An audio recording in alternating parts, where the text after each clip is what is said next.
Itong property, meron tumubong tibig or fig tree dito. Ibig sabihin po niyan, maganda ang source ng tubig dito. Basta meron pong ganito. Proven po yan, mababa lang ang source. Mababa lang ang ano dito, ang source ng tubig, no? Mababaw lang po. Now, maganda na rin po ang infrastructures dito. Meron na rin pong connection ng internet, wifi, no? Maganda ang network signal sa spot po na to.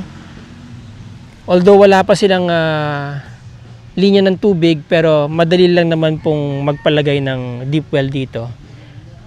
Ayan. Alright. Good morning sa inyo mga boss, mga ma'am, mga sir. Meron akong ipe-present na property sa inyo, baka magustuhan ninyo, baka may buyer po dyan na magustuhan to. Actually, maganda po itong property na to, ano, mga boss, mga ma'am, mga sir.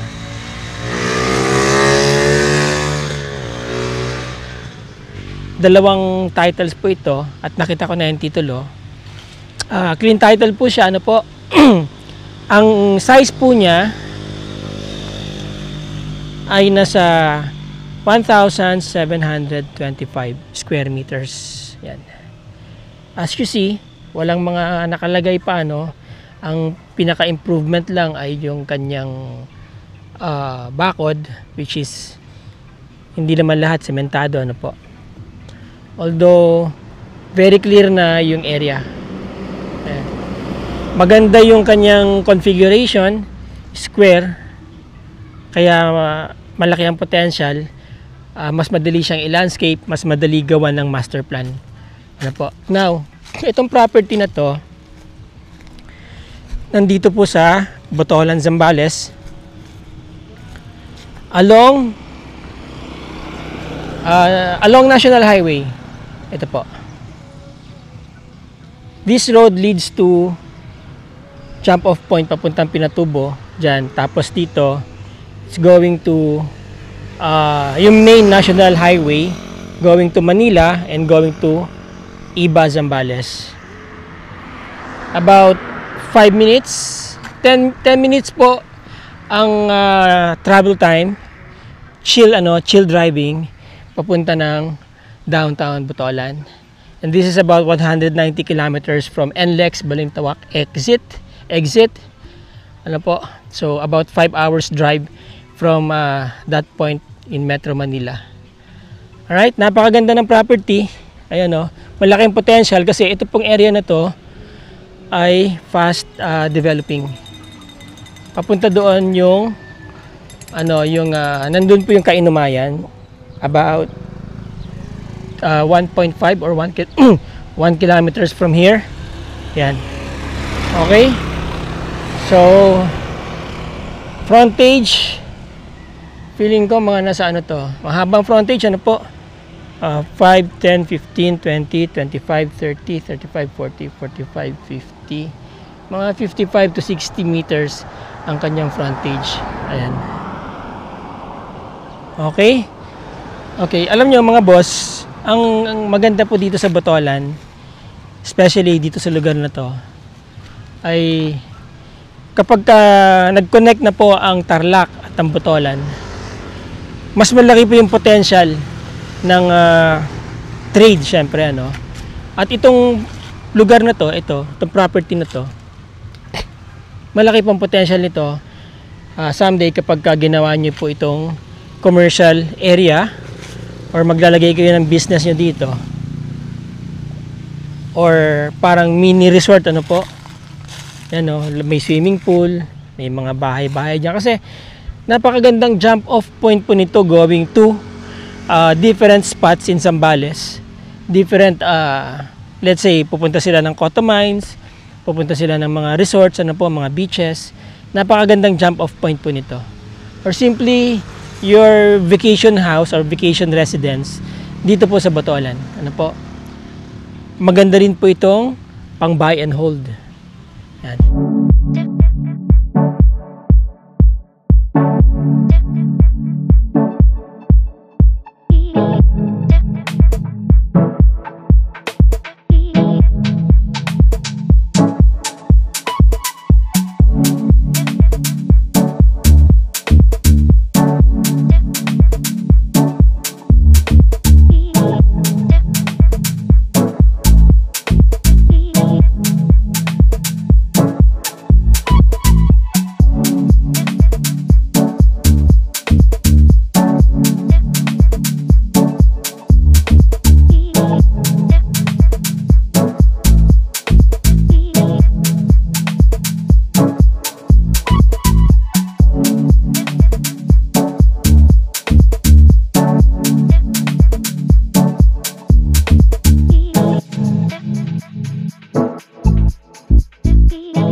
Okay, i-recap po tayo mga boss, mga ma'am, mga sir. This property is 1,725 square meters. Ano po? Selling for 2.5 million only. Ganda oh. Diba? Mura na po yan sa presyo niya mga boss, mga ma'am, mga sir. 2.5 M along National Highway. Malaki ang potential. Especially Botolan. One day kapag nag-connect na nga ang Tarlac at saka Botolan, magiging isa sa mga center of trades ito. Tapos katabi lang po ng Botolan ay ang Iba, Zambales, which is capital ng Zambales. Okay?